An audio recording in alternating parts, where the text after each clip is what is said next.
Mr. Raymond was a man of silence and power. He lived in a big white mansion at the edge of the city.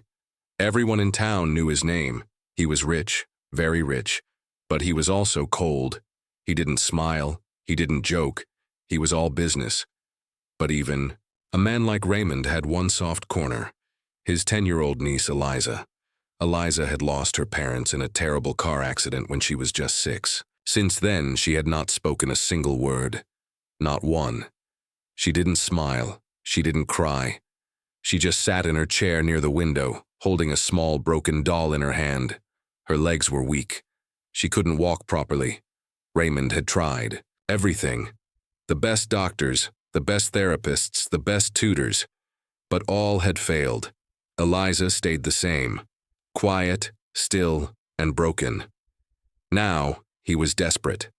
He needed someone, anyone, who could spend time with her, talk to her, care for her. He sent out a notice, looking for a live-in tutor for my disabled niece. No experience required, only patience and kindness. Many people read the message, but when they learned it was Eliza, they said no. She's cursed, some whispered.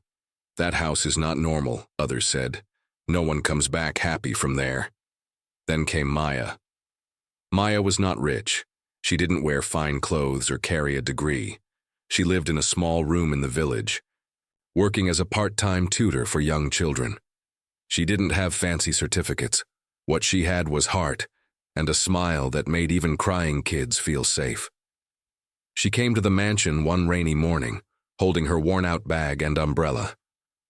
The guards laughed when they saw her. "She thinks she can fix the ghost girl?" one joked. But Raymond didn't laugh. He looked into Maya's eyes and saw something. Calm, strength. "You're hired," he said simply. "Don't you want to see my resume?" Maya asked, confused. "I don't need paper," he replied. "I need someone who doesn't run away." And just like that, Maya moved into the mansion. Her small room was next to Eliza's. The mansion was quiet. Too quiet. Maya was introduced to Eliza the same evening. The girl was sitting near the window, staring outside. The broken doll was still in her hand. She didn't blink, didn't move. "Hello, Eliza," Maya said softly. "My name is Maya. I'll be your new friend." No answer. "I like stories," Maya continued. "And I make great tea. Maybe we can try both?" Still no answer. But Maya didn't give up. She sat beside Eliza and began telling her a story about a little bird that couldn't fly but still dreamed of touching the clouds. Eliza didn't react. But Maya stayed. She kept talking.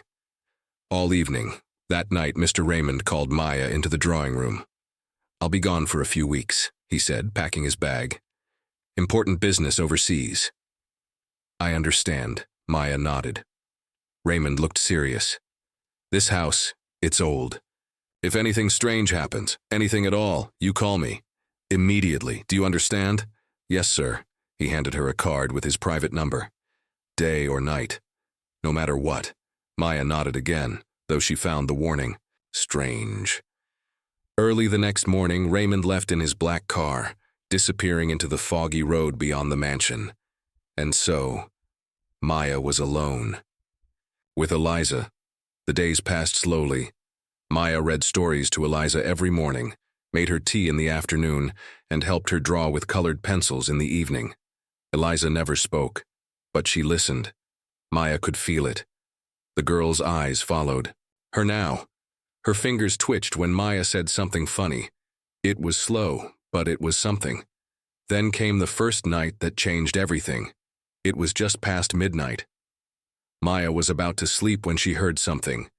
Tap, tap, tap. She sat up. The sound was soft but clear. It was coming from Eliza's room.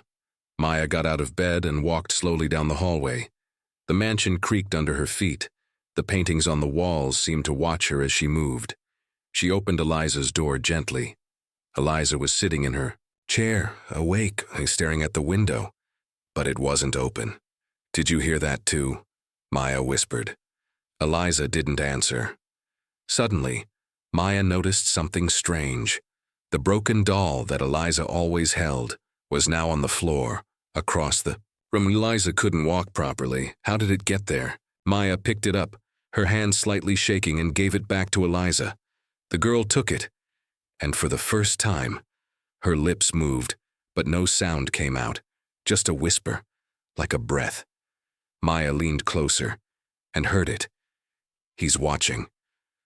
The whisper echoed in Maya's ears. "He's watching." She stepped back slowly, her heart pounding. Eliza had finally spoken, but the words were not what Maya expected. "Who's watching, Eliza?" Maya asked softly, kneeling beside her. But Eliza was silent again. Her small hands clutched the broken doll tightly, her eyes fixed on the window. They didn't blink, they didn't move. Maya turned toward the window too. The night outside was dark, the trees swayed in the cold wind, and the old iron gate creaked in the distance, but there was no one outside. Or so it seemed. Maya took a deep breath and gently covered Eliza with a blanket. "It's okay," she whispered. "You're safe now." But even as she said the words, Maya wasn't sure if they were true. The next morning, Maya made warm breakfast. Toast with honey and soft eggs. She tried to forget about the strange whisper from the night before. "Eliza, come eat," she said cheerfully. The little girl didn't move, but her eyes followed Maya across the room now. That was new. After breakfast, Maya brought out the crayons again.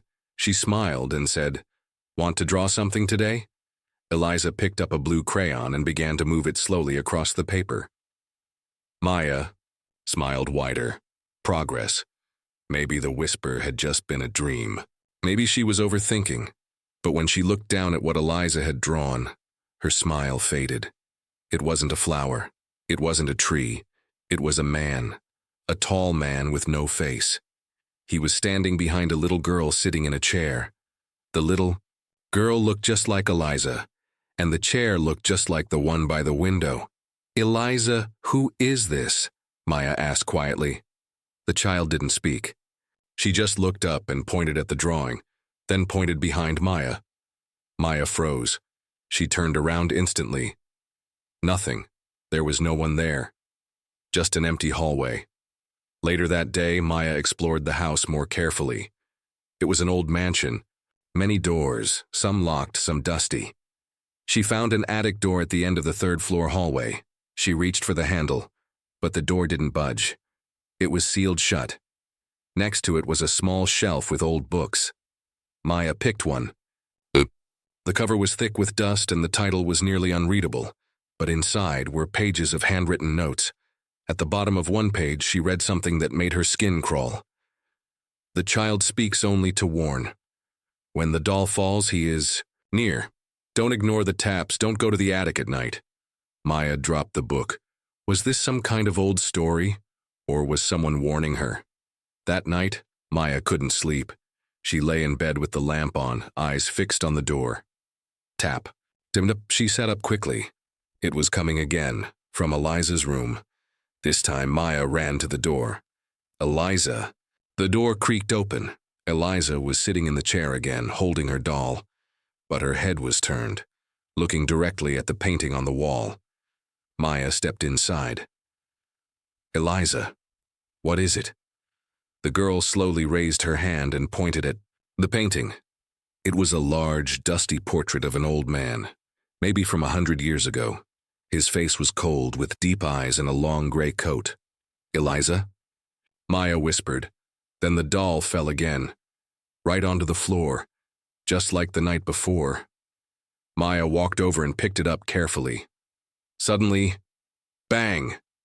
The attic door upstairs slammed shut by itself. Maya's blood ran cold. She looked at Eliza. The girl whispered again, voice soft and shaking. "He doesn't like the attic open." Maya held Eliza close and called Mr. Raymond's number right away. But the line didn't connect. Just static. She tried again. And again. Still nothing. It was like the number didn't exist anymore. The next morning, Maya searched for answers. She found the old housekeeper, Mrs. Bell, in the garden. "Mrs. Bell," Maya asked, "do you know anything about the attic?" The woman went pale. Her hand stopped moving. "You didn't open it, did you?" she whispered. No, but something strange is going on, Maya said. Eliza talks about someone watching. She keeps dropping her doll. Mrs. Bell looked around, then pulled Maya aside. This house is old. The attic is older. That room has been locked since Mr. Raymond's brother, Eliza's father, died. What happened to him? Mrs. Bell whispered. He was found in the attic, sitting in that same chair, staring at the wall, just like Eliza does now. Maya's heart dropped. What was he staring at? Mrs. Bell's voice cracked. He had drawn something on the wall before he died, the same faceless man Eliza draws now. That night, Maya locked her door, but as she lay in bed, tap, tap, tap, then silence. Then, a whisper at her door. You shouldn't be here. Maya opened the door fast. No one. But the broken doll was lying there on the floor. Maya didn't stop running. She held Eliza tightly in her arms as the cold night wind hit their faces. Behind them, the mansion grew smaller. But the fear, it followed like a shadow. Mrs. Bell had told her one thing before slamming the gate shut. Take her to St. Hollow's Church. The creature cannot enter holy ground. But Maya had never even heard of that church. And Eliza? She wasn't speaking anymore, just clutching Maya's shirt and shaking. After almost an hour of walking, Maya saw a small building at the top of a lonely hill. It was old, made of stone, with vines growing up its sides. A crooked wooden sign hung outside. St. Hollow's Church. There were no lights on, no people, just silence. But Maya pushed the door. It creaked open. Eliza, we're safe now. I think. The air inside was still, heavy, like the church had been asleep for years. Dust floated in the moonlight through cracked windows. Candles stood unlit on old wooden stands, and the bell tower above, silent. No one had rung that bell in a long, long time. Maya found a bench near the front and sat down, holding Eliza close. Her heart was still racing, her hands still cold. Eliza, you're okay now, she whispered. You're safe here. I won't let anything happen to you. For the first time, Eliza looked up. She opened her little backpack and pulled out her sketchbook. She flipped the pages quickly, then stopped on a fresh drawing. It showed Maya lying on the church floor with the shadow inside the church. No, Maya whispered. That's not possible. This is holy ground. But as she spoke, the candles behind her flickered, even though there was no wind, and a whisper crawled across the old wooden walls. You brought her here. I followed her scent. Suddenly, the church doors slammed shut.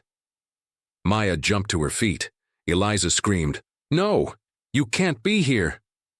Maya shouted, but the whisper came again, now from behind the altar. She belongs to me. You were only a window. Maya grabbed a candle holder and held it like a weapon. You stay away from her. The shadows on the floor moved, twisted, like they had minds of their own. Then, a figure stepped out. It wasn't human, tall, thin, no face, just darkness. Red, glowing eyes like burning coals. Eliza hid behind Maya, her hands over her ears. Why her? Maya shouted. Why Eliza? This creature's voice slithered across the walls. She was born in grief. Her pain opened the door. Her silence feeds me. Maya's heart sank. All these years Eliza hadn't spoken because she was hurting, and no one listened. Now, something evil was using that silence to grow stronger. Just then, bong, the church. Bell rang, loud, heavy, echoing through the hills. The creature screamed. Smoke rose from its feet like it was burning. Maya looked up in shock. Someone had rung the bell. Outside, an old priest walked toward the door, holding a thick book in one hand and a golden cross in the other. He kicked the doors open and shouted, Back to the shadows, demon! You have no place here! The creature roared and tried to vanish, but it was trapped. The priest walked forward, reading from the book in a loud, clear voice. The church shook. The windows rattled, and the shadows began to tear apart. Eliza started crying, but not in fear. She was speaking, for the first time, Stop! Don't hurt Maya! Don't take her away! The creature paused, turning toward Eliza. Her voice, her real voice, was like light in the dark. The priest shouted louder, the creature screamed one last time, and vanished in a flash of black smoke. Silence. Then the candles slowly lit on their own. Eliza was still crying, but Maya held her close. You spoke, Maya whispered, tears in her eyes. You finally spoke. Eliza nodded. I didn't want him to take you. Maya hugged her tightly. You saved me. You saved us both. The priest walked over, out of breath but smiling. You're a brave girl, he said to Eliza. Your voice is stronger than any demon. He turned to Maya. She broke the hold, with love. That thing fed on fear and silence. But her voice was hope. Later, as the sun began to rise, Maya and Eliza stood at the top of the hill outside the church. Birds were singing. The morning was calm, but Maya knew it wasn't over. Something had changed inside Eliza. She was stronger now. The morning sun painted the sky in gold, but Maya couldn't feel peace yet. She held Eliza's hand as they slowly walked back toward the mansion. The church behind them felt safe, but only for now. Inside Eliza, something had changed. Not just her voice, her eyes. They now held memories no child should carry. When they reached the mansion, everything was still. No wind, no birds, no sound. The ice, same strange silence Maya had noticed on her first night, but now it felt worse, heavy, like the air itself was afraid. Are you sure we should come back? Maya asked softly. Eliza looked at her and nodded. I need to show you something, she whispered. They stepped into the mansion. Everything looked the same, the tall staircase, the old paintings, the ticking clock in the hallway, but something felt off. The house wasn't empty, it was watching. Eliza led Maya upstairs, past her bedroom, past the long hall, to the attic door. I've never been up here, Maya said. Eliza, are you sure? Eliza nodded and opened it. The attic was dark and cold. Dust filled the air. Old boxes lined the walls filled with forgotten things, toys, letters, broken furniture. But at the far end of the room was a mirror, tall, wide, covered in a black cloth. Eliza walked toward it. Maya followed slowly, her heart beating fast. Eliza, what is that? The girl didn't answer. She just pulled the cloth off the mirror, and behind the glass wasn't their reflection. Maya gasped. The mirror showed a room, but not this attic. It was like a window into another place. A darker place. A place with no light and no way out. Inside that reflection, Maya could see Eliza's old drawings, the same ones she kept in her notebook, and in the corner of that strange room stood the shadow creature, watching them.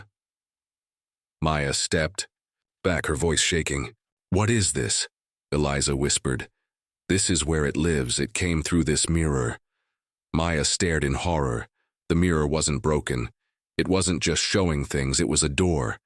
This is how it got into your dreams, Eliza. Into the house. This mirror is the window, Eliza nodded.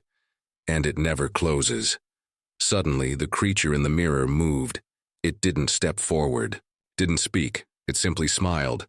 Its face was still dark, but now it had teeth, long, sharp, hungry. And then it did something worse. It raised one long finger and pointed at Maya. Maya stumbled back. No, you stay on your side. But the mirror cracked, just a little at the edges. Hairline cracks, like something inside was pushing to get out. We have to destroy it, Maya said quickly. We have to break this mirror. Eliza shook her head. No. If you break it, it escapes. Maya froze. Of course, the mirror was the barrier. Not a prison, but a window barely holding the monster back. If they shattered it, they would open the door completely. We have to seal it, Eliza whispered. Like my grandma did before she died. Maya looked at her in shock. Your grandma. She knew about this? Eliza nodded. She used to read from a book, a black book. She said it kept the shadows quiet. Maya remembered the library, the dusty shelves in the mansion study. That room Mr. Raymond said never to touch. They ran downstairs, into the study, books lined, the shelves from floor to ceiling. But on the highest shelf was a black book with a lock across the front. Maya grabbed it and pulled. It was heavy, cold to the touch. "Eliza, do you know how to open this?" Eliza reached into her pocket. She pulled out a silver key. Maya blinked. "Where did you get that?" "My grandma gave it to me the day before she died." Eliza fit the key into the... Click. The book opened. Inside were strange symbols, prayers, and drawings of mirrors. One page had a picture of a mirror with cracks, just like theirs. Maya read aloud. "The child's voice can bind the door. Her song seals the shadow. Her truth silences the dark. Eliza," Maya whispered, "you can close it." Eliza was afraid. Her hands shook, but she nodded. They went back to the attic. The mirror was now cracking more. The creature inside was pacing. Eliza stood in front of it. She took a deep breath and began to sing. It wasn't loud. It wasn't perfect. It was soft and pure and full of love. The kind of voice no shadow could copy.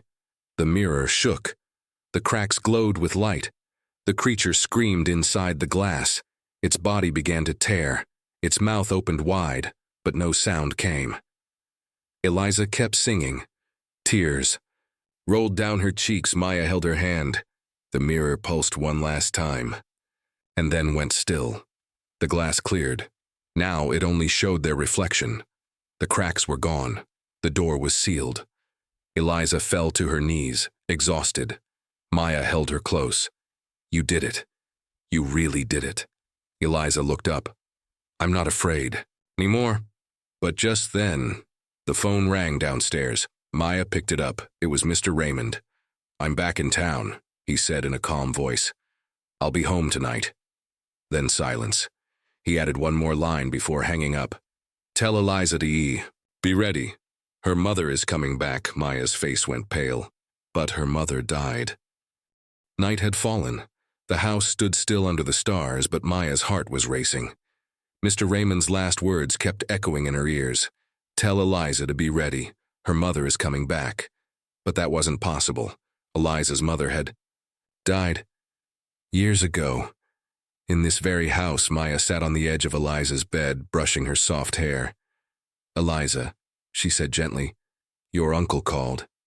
He said, your mother is coming." Eliza's smile faded. She looked down at her hands. "That's not my mother." Maya's heart sank. "What do you mean?" Eliza didn't speak for a moment. Then she looked up, her voice low. "That's the voice it uses when it lies." Just then, a car pulled into the driveway. Headlights flashed through the window. Maya peeked through the curtain. A black car had stopped in front of the house. The driver stepped out. It was Mr. Raymond. He looked calm, too calm.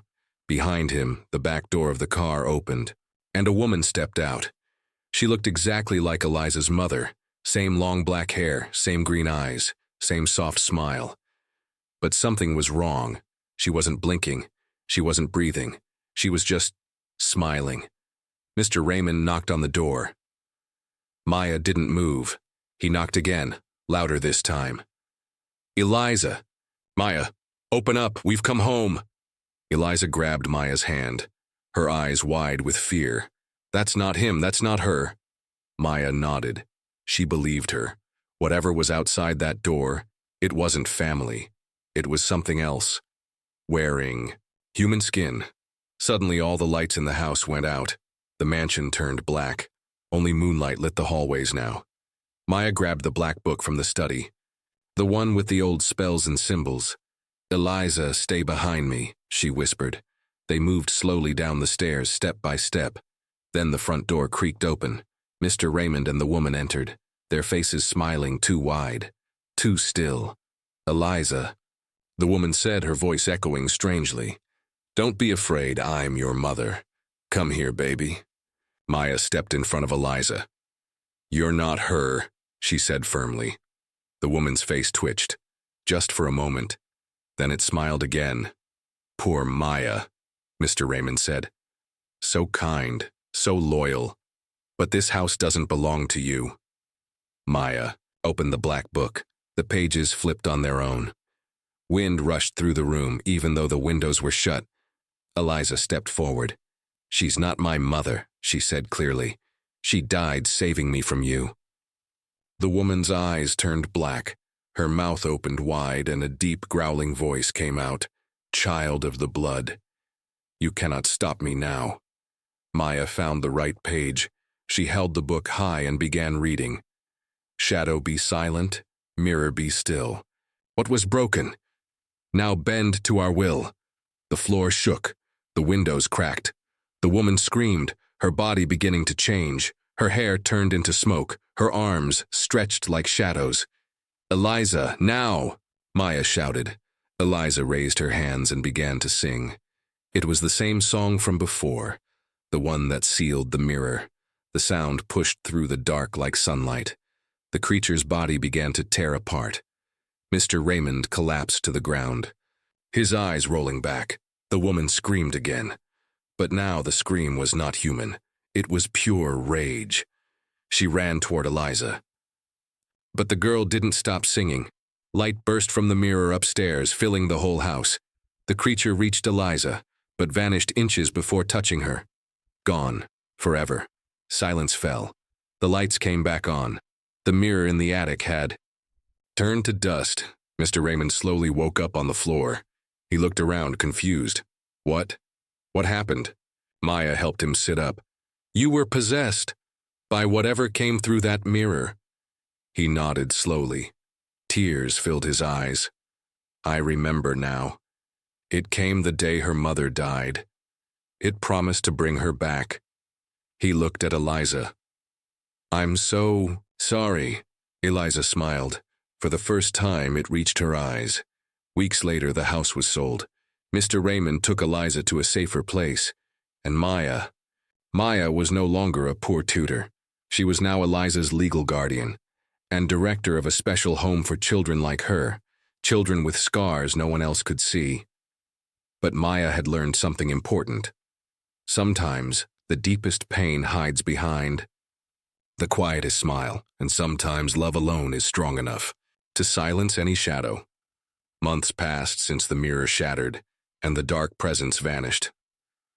Maya, Eliza, and Mr. Raymond moved to a new house in a quiet town. Eliza's smile grew brighter every day. Maya worked hard to create a safe place for children with special needs. But one night, as Maya was closing the windows, she heard it, a faint whisper. Soft, almost like a child calling. "Help me." She froze. The voice was coming from the attic. Her heart pounded. She climbed the stairs slowly. The attic was empty, but in the corner, a small, dusty box sat. Inside the box was a mirror shard, still glowing faintly. Maya's fingers trembled. Suddenly, the whisper turned into a chilling voice. "You can never truly escape the past." Maya dropped the shard. It shattered on the floor, but the whisper stayed. The darkness was not gone. It was waiting, watching, and one day, it would return.